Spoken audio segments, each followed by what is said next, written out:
আল্লাহর কাছে। আমি আপনার কাছে দোয়া চাই, আপনি কি আমার জন্য দোয়া করবেন? দোয়া করবেন তো? আমিও দোয়া করি আল্লাহ যেন আমাদের এই মিলন মেলাকে হাসর পর্যন্ত গড়ায় দেয়। জোরে বলি আমিন। কেন বললাম?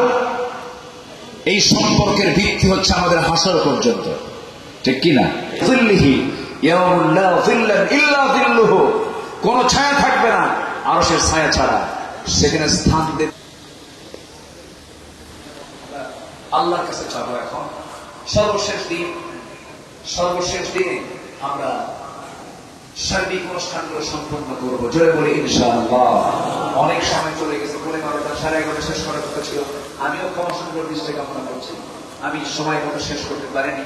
জনগণ একটু উৎসাহ নিয়ে বসেছিলেন। আল্লাহ তুমি সবার অংশগ্রহণ করতে আল্লাহ কবুল করো। সাবেক প্রিন্সিপাল মহোদয়ের পরামর্শক্রমে আমরা এখন দোয়ার দিকে যাচ্ছি। আমরা চাইবো এখন কার কাছে? আল্লাহুম্মা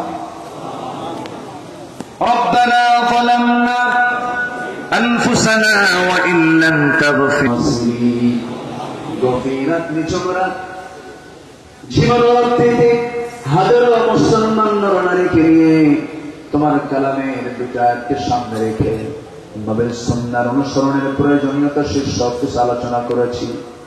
শেষান্তে কাঙ্গাল ফিকারের মতো তোমার বান্দা মনে করে তামাম জিন্দেগির গুনাহগুলোকে মাফ করে দাও। জনম দুঃখিনী মা, জনম দুঃখী বাপজান যারা দুনিয়া থেকে বিদায় নিলেন, জিন্দেগির গুনাহগুলো মাফ করে দাও, কবরগুলোকে জান্নাতের টুকরা বানায়া দাও। এমন ভাই